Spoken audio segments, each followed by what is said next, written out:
Hello and welcome to 2023. New Year's are obviously a time for reflection about the year just gone past and setting objectives and ideas and having inspiration about the year just ahead. And that's the same for photographers in their photography journey as it is for people just in their daily lives. And so in this video, what I'm going to do is have a look back on the best photos that I took in 2022. Maybe have a look at some of the ones that didn't quite work out and try and understand why. And also look at the inspiration that I drew from some of what I consider some of the best photographers out there.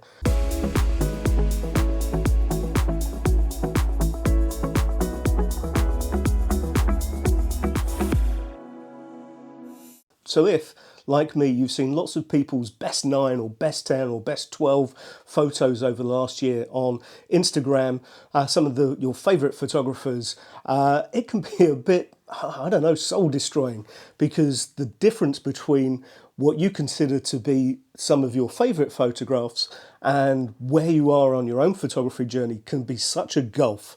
You can try and, you can get downhearted seeing somebody's fantastic work and thinking, well, I'm never going to be that good. And I'm here to say that that's okay, that's understandable. And I think it's okay to look at those best photos and take those as inspiration about some distant place that you will get to at some point in your photography journey. But that's not helpful in terms of your own photography and how to improve it from last year to this year. So something that you should always take on board is this idea that anybody can get a world record, but only you can get a personal best.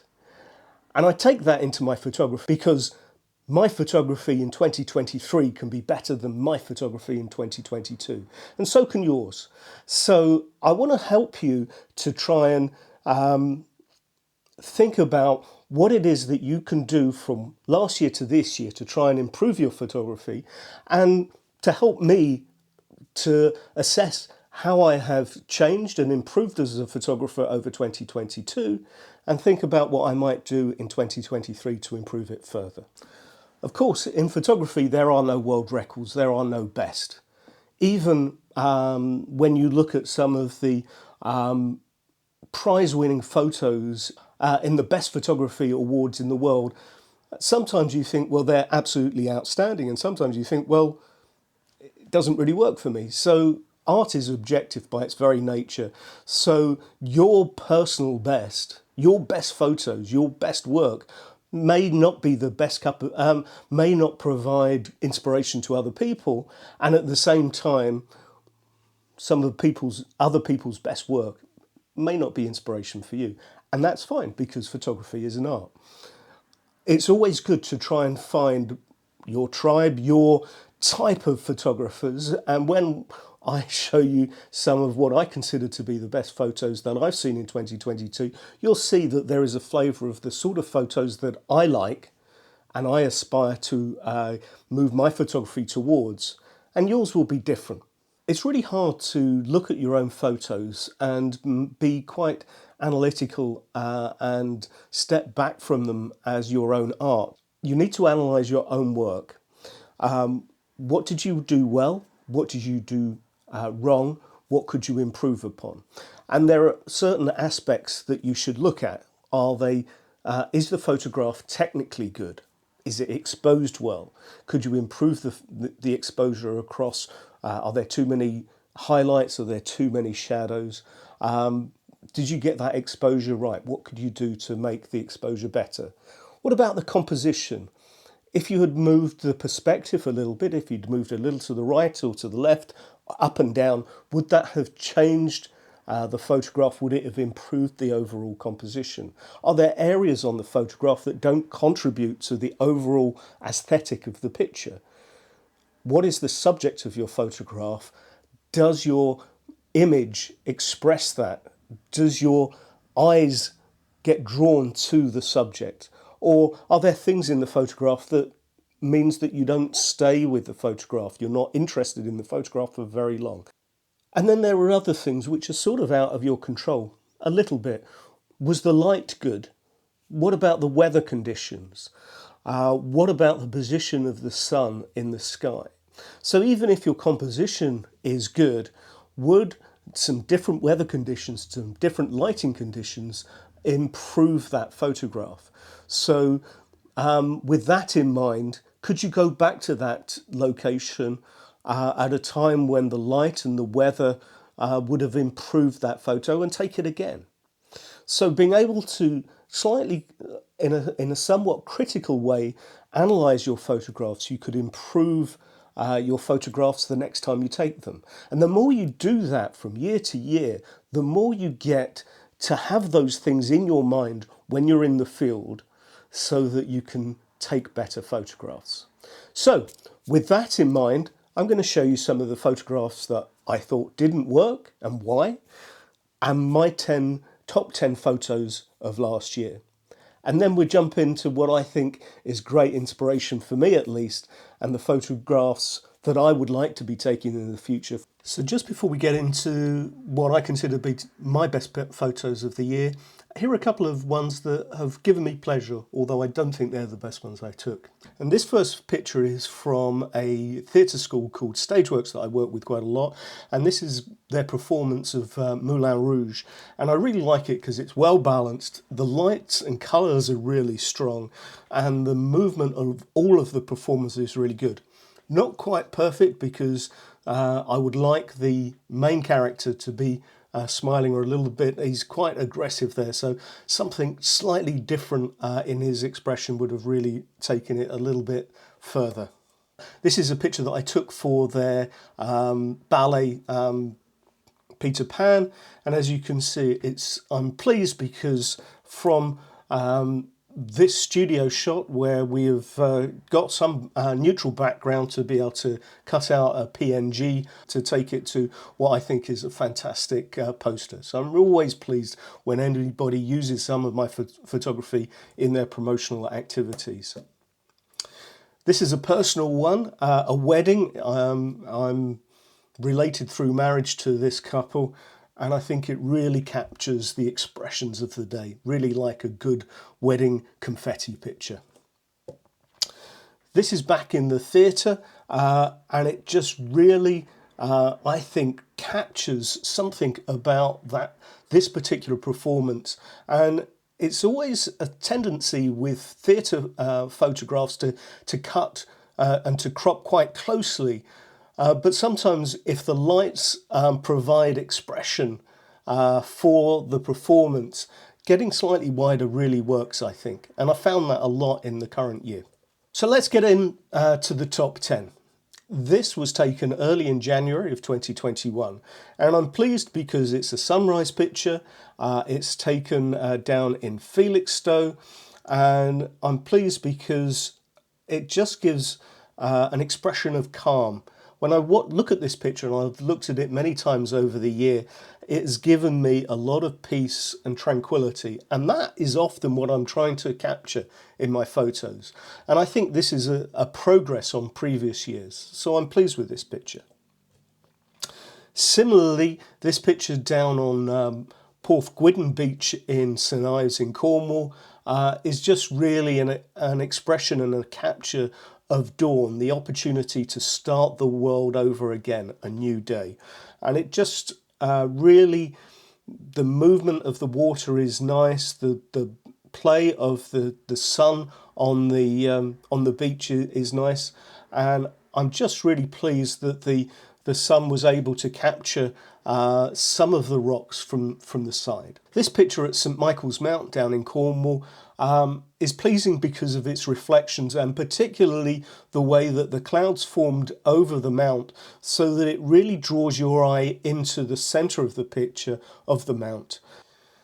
Now, this is a picture which I'm quite pleased with. It's Swallow Falls in Wales, and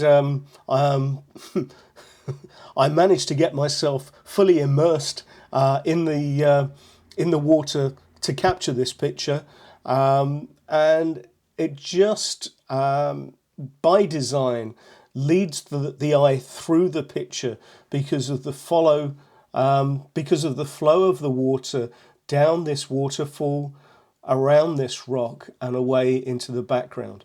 And I spent a lot of time trying to think about the colours that I saw. One of the guys that I'm going to show you a bit later on is a guy called Martin Evans, and he absolutely nails he absolutely nails waterfall pictures, and I was really trying to follow his inspiration here. He tends to desaturate a little bit, and he tends to have a lot of browns in his picture, and I've tried to follow that a little bit. I couldn't get anywhere close to it, but I'm really pleased with this particular picture. I think the composition is good. I've got separation of this rock here from the flow of the water, a separation of the water, separation of this rock here from this one. It's quite well balanced. So in terms of composition, I'm quite pleased with this picture. A bunch of what I do is theatre work and gig work, and this was a picture that I took at a Paul Weller concert in Cambridge back in March, and it was one that Paul Weller's Instagram organisation picked up and retweeted, so that was really nice to get some confirmation from the mod father himself that he liked this picture. And I really like the textures in the pictures. I like the way that the dry ice is picked out by the backlights that are coming in, and it's really hard to capture this particular performer. Paul Weller often performs with his eyes closed. It's really hard. I think his eyes are just about open here.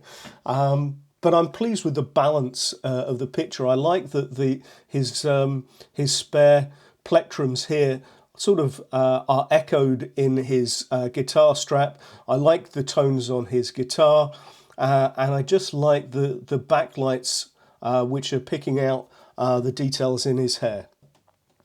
This one here, I made a video about this one, how I edited it. And again, we're back in the theatre. I'm using the tones of the lights to try and really get this really glamorous feel to it. And I will put a link to how I edited it, because I think the final picture really brings out some of the glamour of the song that they were trying to go for. This one I took just a few weeks ago at Bedruthen Steps. I took it handheld. I was shooting towards the sun, and there was a lot of mist and sort of wash that were coming up from the crashing waves that was providing haze in the picture. And that really provided the background for being able to pick out these sea stacks all the way along the coast here. And I think that a black and white treatment here worked quite well.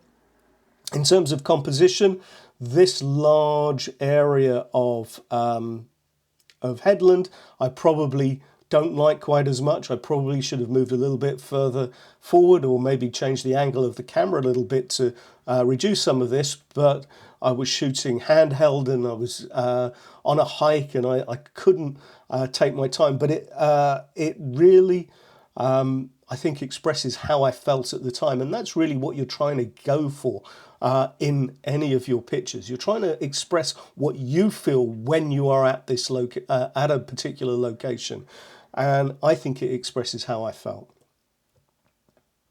Similarly, this picture, which I took down in Cornwall, also back in the summertime, and I really planned out for this. I knew that there were going to be some sea pinks, these little flowers, and they're tiny. They're only like 6 inches tall, 6-8 inches tall.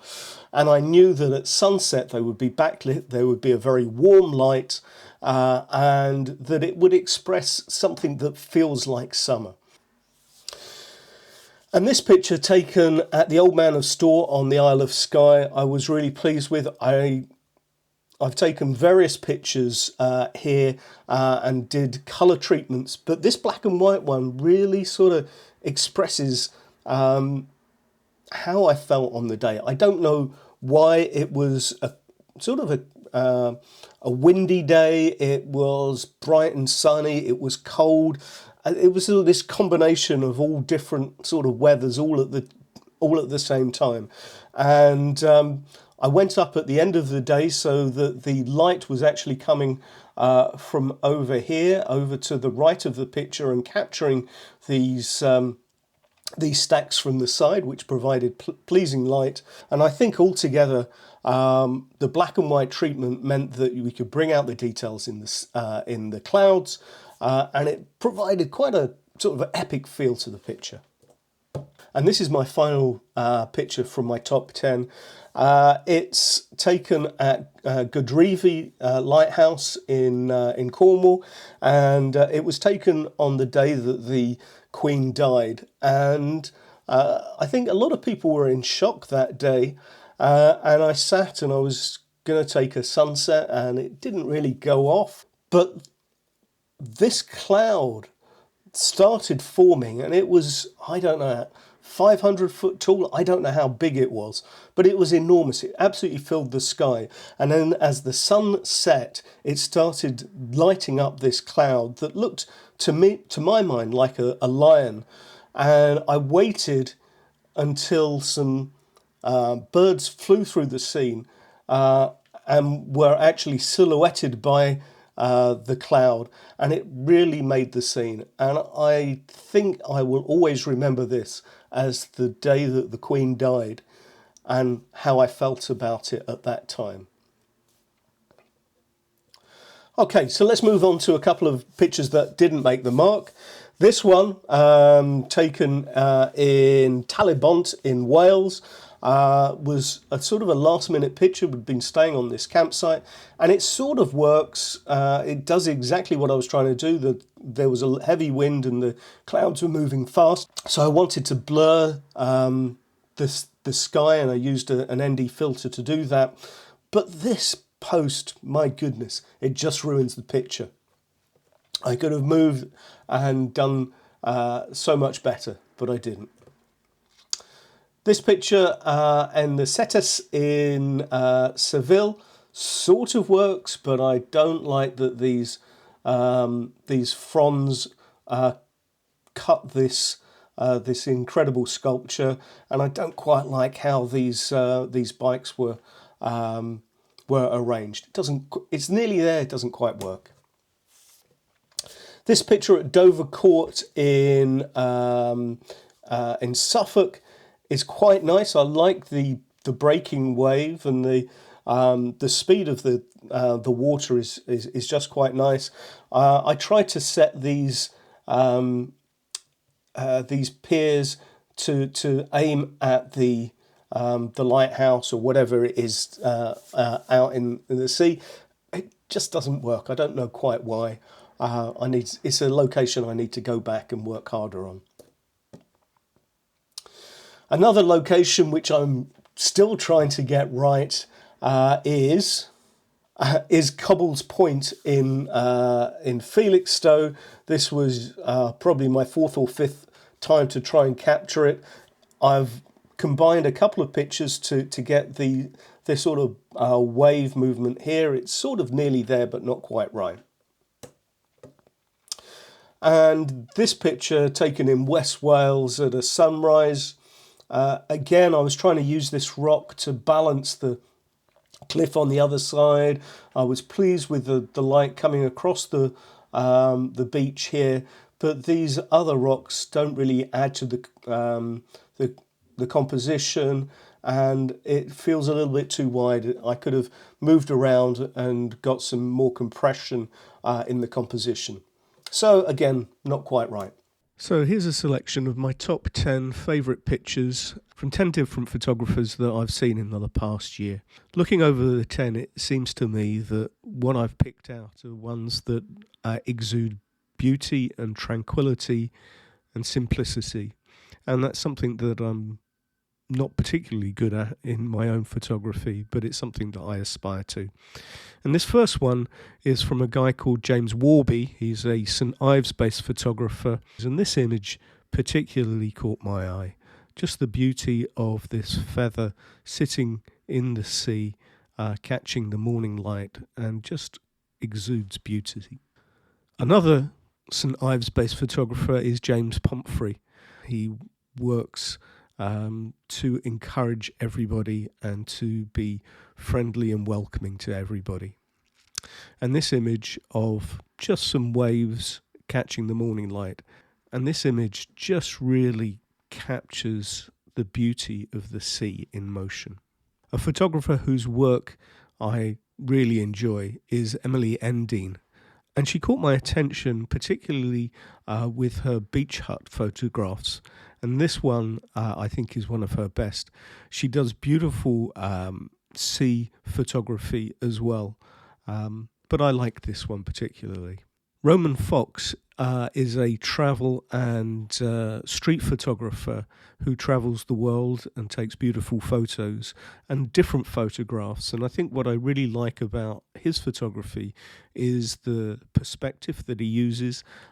He sets up shots to capture people walking through a particular scene, and is particularly great at capturing shadows and framing pictures using buildings and windows and silhouettes.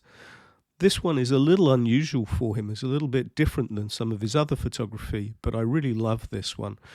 Ryan Harris is a landscape photographer, and most of his work is in the Derbyshire countryside. But this particular photograph really caught my eye. It's this beautiful reflection with this man standing contemplating the sunrise or perhaps sunset. Really beautiful. Martin Evans is a Welsh-based photographer who's really fantastic at waterfalls and really evokes some beautiful colours and tones. He's really good at post-production. And this is a good example of some of his waterfall photography. It invariably is significantly better than other people taking photographs of the same scene. He had his Instagram hacked last year, and some of his older photographs are no longer available on it. But I suggest that you go and have a look at the rest of his work.